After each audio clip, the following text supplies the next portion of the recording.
안녕하세요. 오늘도 사연살롱을 찾아주셔서 감사합니다.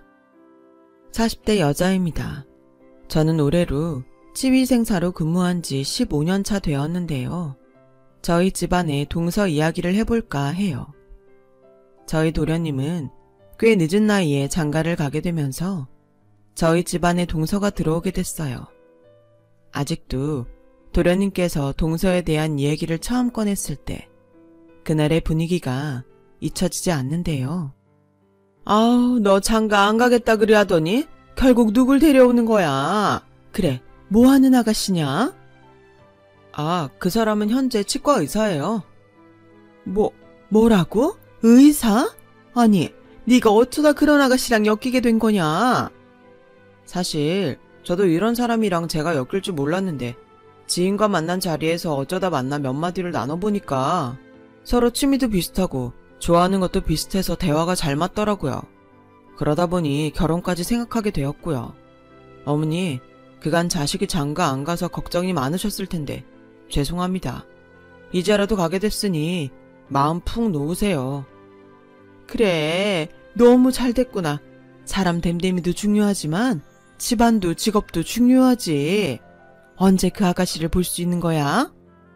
한 이번 주 주말 정도면 시간 날 것 같은데 괜찮으세요? 괜찮고 말고. 큰애야, 너 나랑 장도 보고 음식도 만들어놔야 하니까 그날 시간 비워놔라. 어머님은 도련님이 의사 아가씨와 결혼하게 됐다며 무척 기뻐하셨고 저에게 무조건 그날을 비워놓으라 하시며 한박 웃음을 지으셨어요. 그러면서 하는 말이, 우리 의사 며느리가 뭘 해줘야 좋아할까? 그냥 불고기나 전 같은 걸 해놓으면 너무 서민적으로 보이려나? 비싼 소고기 스테이크라도 구워줘야 할까? 하며 난리가 나셨더라고요. 사실 저도 그날 일정이 있었고 아이하고도 놀아줘야 했는데 그래도 어머니께서 무작정 시간을 비워놓으라 하시니 어쩔 수 없이 주말에 아이를 남편에게 맡기고 나중에 시댁으로 오라고 하곤 저 먼저 시댁으로 넘어가게 됐어요. 가자마자 어머니는 왜 이리 늦게 왔냐며 타박을 하시더니 자기가 새벽에 미리 장을 다 보고 왔다며 대뜸 비닐장갑부터 끼우시더라고요. 그리고는 음식들을 만들기 시작했는데 정말이지 꼬박 만드는 데만 6시간이 걸렸습니다. 어머니, 간단하게 2-3가지 정도 찌개나 메인 음식을 차려놓고 나머지는 밑반찬 수준으로 깔끔하게 하는 게 좋지 않을까요? 음식이 너무 많으면 먹기에도 부담스러울 것 같아서요. 예, 그게 무슨 소리니? 그 정도 준비해서 대접하면 걔가 우리 집안을 뭘로 생각하겠어? 의사 며느리가 들어온다는데 우리도 그만큼의 성의는 보여줘야지. 중간에 제가 힘들어서 어머니께 조언차 한 말씀을 드렸더니 바로 이런 말이 날아들어왔어요. 그 정도로 어머님께서는 동서 맞을 준비에 심혈을 기울여서 만반의 준비를 하셨습니다. 솔직히 이런 생각 하고 싶지 않았지만 제가 처음으로 어머님 집에 인사드리러 왔을 때 달랑 과일 하나 있었던 걸 생각하면 좀 비교도 되고 어머님께 섭섭하기도 하더라고요. 하지만 지금 와서 그걸 티낼 수도 없는 노릇이었기 때문에 일단은 열심히 손을 놀려 그 많고 많은 15첩 반상을 준비해냈어요. 그리고 초인종 소리가 들리더니 동서가 들어왔는데요. 동서는 생각보다 수수한 느낌이었고 말씨도 곱고 차분한 게 인상이 나빠 보이지 않았어요. 저에게도 친절하게 인사를 건넸고 어머님께는 예의를 갖추어 공손하게 인사를 드리더군요. 밥 먹을 때까지만 해도 그랬어요. 문제는 밥을 먹기 시작하면서 동서의 성격이 보였다는 거죠. 어머, 이거 어머님이 다 준비해 주신 거예요? 너무 감사해요. 만드시느라 무척 힘드셨을 것 같은데 뭐부터 먹어봐야 하나? 이거 먼저 먹어보렴. 소고기 육전인데 맛이 아주 좋아. 어머, 근데 어머님 일을 어쩌죠? 저 고기는 못 먹어서 미리 말씀드릴 걸 그랬어요. 제가 되도록 채식만 하거든요. 아, 그래? 우린 그런 줄도 모르고 고기 위주로 준비했네. 어떡하나. 괜찮아요, 어머님. 다음에 채식 위주 음식 해주시면 그때 맛있게 먹을게요. 제가 사온 과일 깎아 먹을까요? 형님, 제가 과일을 잘 못 깎아서 그런데 혹시 과일 잘 깎으세요? 아, 네? 네, 제가 깎아 올게요. 시어머니를 따라 정성껏 준비해 두었는데 못 먹는다는 말에 저도 괜히 기운이 쓱 빠지더라고요. 그래도 뭐 본인이 육식을 안 한다니 어쩔 수가 없었죠. 억지로 강요할 수도 없는 문제니 존중하자고 생각하고 넘어갔어요. 그런데 과일을 잘 깎냐며 저에게 시켰을 때는 순간적으로 이게 무슨 상황이지? 하는 생각이 들었어요. 말투도 그렇고 마치 저를 학업 직원 정도로 생각하는 듯 했거든요. 제가 예민했을 수도 있어요. 하지만 그 뒤로도 동서의 말투에선 계속 그런 뉘앙스가 풍겨왔어요. 형님, 형님도 치과에서 일한다고 하셨죠? 일한 지는 얼마나 되셨어요? 아, 저는 10년 넘어가요. 결혼 전부터 해서 어느덧 세월이 그렇게 됐네요. 그러시구나. 반가워요. 형님께서 같은 곳에서 일하신다는 말 듣고 얼마나 반갑고 놀랐는지 몰라요. 가족으로 만난 것도 인연이니 앞으로 잘 지내봐요. 그날 동서와 대강 일적인 이야기를 주고받고 집에 가는데 내내 마음이 찝찝하더라고요. 남편이 옆에서 괜찮아? 얼굴 안색이 안 좋은데? 하고 물어서 제가 느낀 그대로를 솔직하게 말했더니 남편은 자기가 너무 예민한 거 아니야? 난 당신이 말한 거 하나도 모르겠던데. 그냥 착하고 똑똑한 사람처럼 보이더만. 하고 말하더라고요. 그래서 저도 제가 유독 예민하게 느꼈나 보다 하고 넘어갔습니다. 그런데 명절날마다 동서를 만나면 그 묘한 느낌을 지우기가 힘들었어요. 처음 맞이하는 명절날 동서가 일찍 온다고 해놓고 일이 늦는다며 음식을 다 만들고 나서야 왔어요. 사실 오자마자 형님 죄송해요. 어머니 죄송해요. 음식 하시느라 힘드셨죠? 하는 기본적인 사과 인사는 하고 들어올 줄 알았는데 일이 바빴다는 말이 전부였고요. 그리고 이런 동서의 행동은 꾸준히 반복됐어요.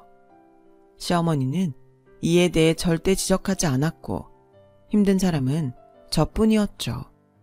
시어머니는 저에게 이거 해라 저거 만들어내라 시켜대었고 도와주는 사람도 남편밖에 없었을 뿐더러 무조건 입맛도 동서에게 맞춰야 한다면서 고기가 아닌 비건 위주의 요리들로만 만들어야 했기에 레시피까지 일일이 찾아보며 요리해야 했거든요. 사실 일 바쁘지 않은 사람이 어디 있나요? 다들 바쁘지만 시간 내어서 조금이라도 일찍 오는 거잖아요. 물론 저도 병원에 근무하는 사람으로서 의사 일이 빡빡한 건 알고 있었지만 아무리 그래도 몇 시간 내내 음식한 사람에게 사과 한마디 없는 동서의 행동은 마음에 걸렸어요.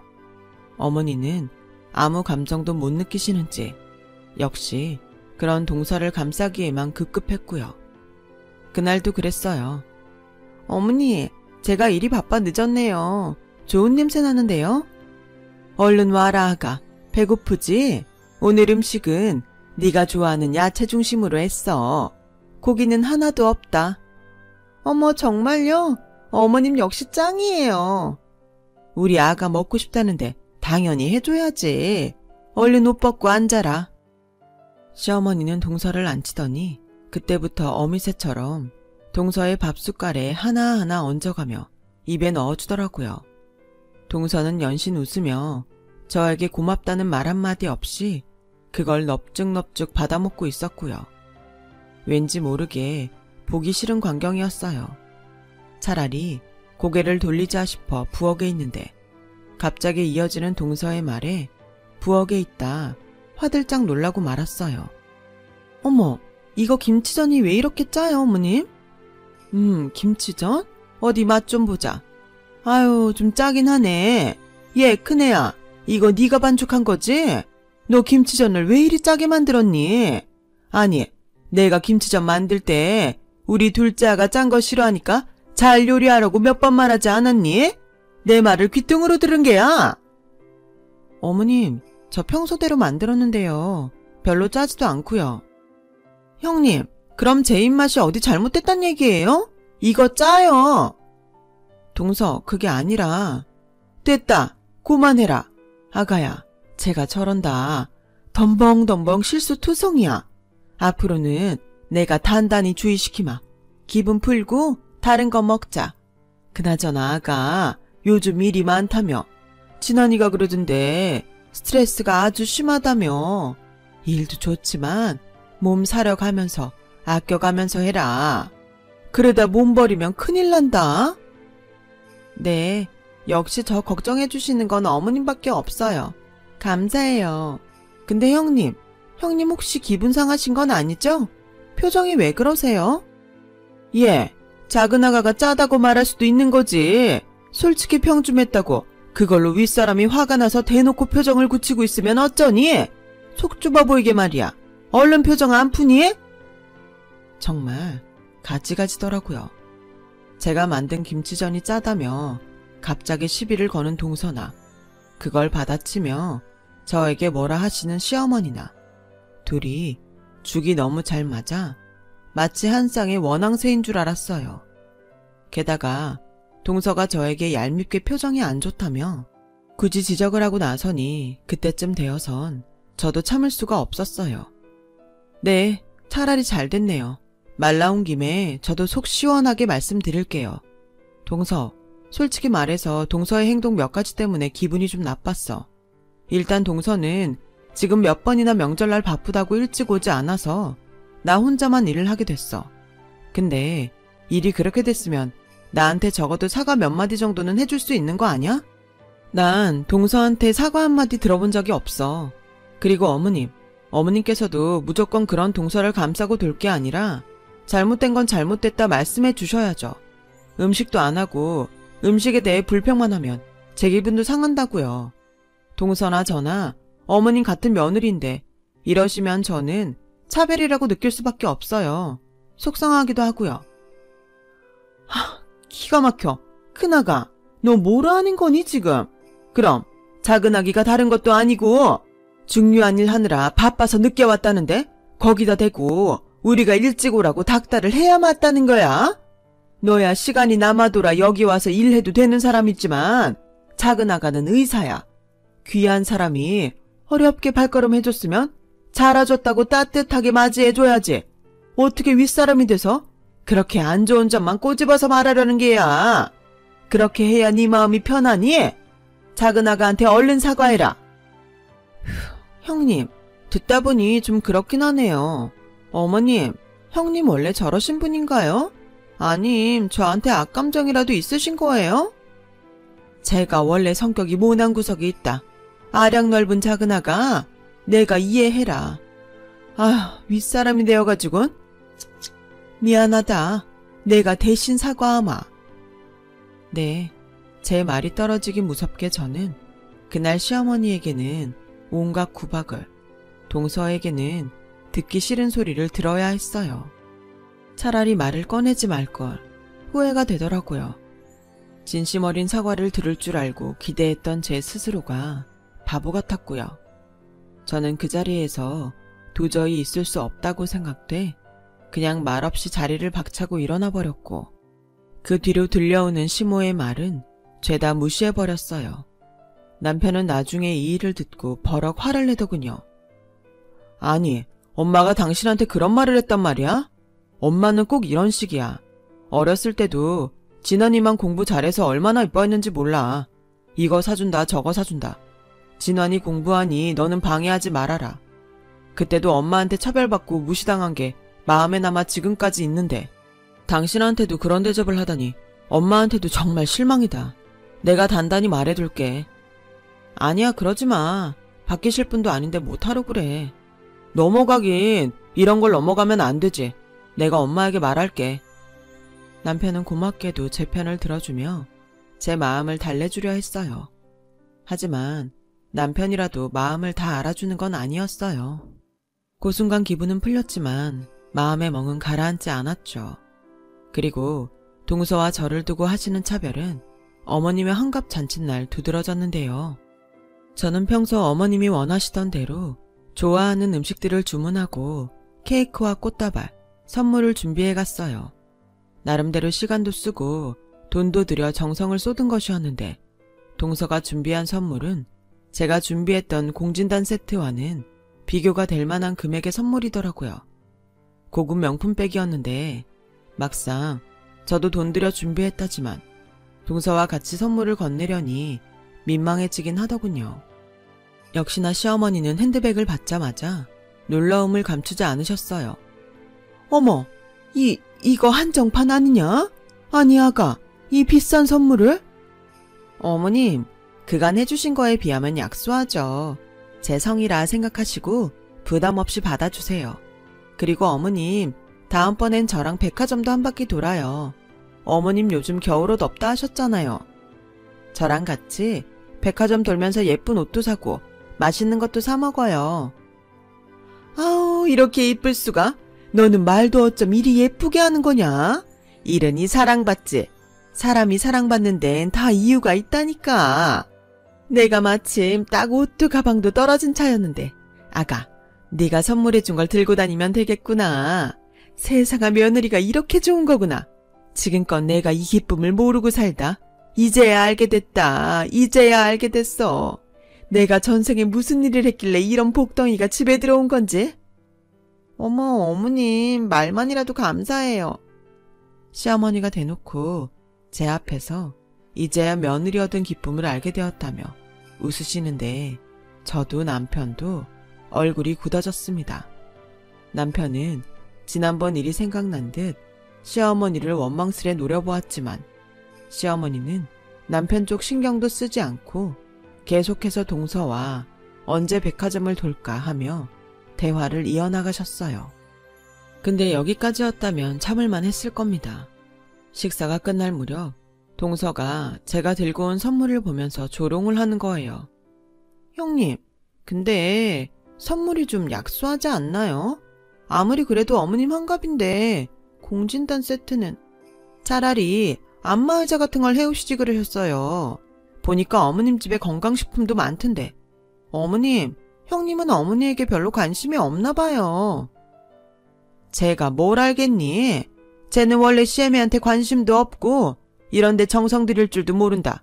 아가, 너처럼 센스 있지도 않아.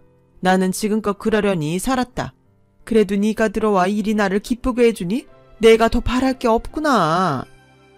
그때 제가 뭐라 하기도 전 이 상황을 보다 못한 남편이 나섰습니다. 이렇게 두어선 안 되겠다고 생각했는지 남편의 얼굴은 이미 많이 상기되어 있었어요. 잠시만요. 둘 다 뭐 하시는 겁니까? 저희도 정성 들여 준비한 선물이에요. 이걸 대놓고 말씀하시면 우리가 준비한 선물은 뭐가 되나요? 어머니, 그 말씀도 심하세요. 이 사람이 지금까지 명절날 안 온 적이 있었나요? 어머니 심부름 시키시는 걸 안 들어드린 적이 있나요? 다 해드렸잖아요. 이 사람 제가 볼 땐 시댁에 잘하기만 했습니다. 그런 게 다 무시되는 게 도저히 이해가 되질 않네요. 아들이란 놈이 엄마 앞에서 지어자 편들기는 그건 기본 중에 기본이다. 며느리가 시애미 하는 말에 따라드리는 건 당연한 도리지. 그걸 뭘 잘한 거라고 생색내고 유세를 떨어. 얘, 너 네가 내 아들한테 이렇게 말하라 시켰니? 그러지 않고선 얘가 왜 나한테 이런다냐? 어머니! 결국 시어머니와 남편의 갈등은 그날 크게 심화되었고 저는 남편 등 떠밀어 자기 엄마와 싸우게 한 못된 며느리라는 칭호까지 얻게 되었네요. 동서는 어땠냐고요? 옆에서 비웃으며 이 상황을 바라보고 있었어요. 그 뒤 저도 남편도 시댁엔 가고 싶지가 않아졌고 가던 횟수도 평소보다 훨씬 뜸해졌습니다. 어머님 말씀대로 도리만 하면 되는 거니 명절에만 얼굴을 비추기로 했어요. 시어머니는 당연히 이에 뭐라 말을 덧붙이셨지만 신경 쓰지 않기로 했네요. 그러던 어느 날 동서가 병원을 옮긴다는 소식을 들었어요. 시어머니가 아침 대바람부터 저에게 전화가 와 소식을 전한 건데요. 그러면서 제게 황당한 부탁까지 하시더라고요.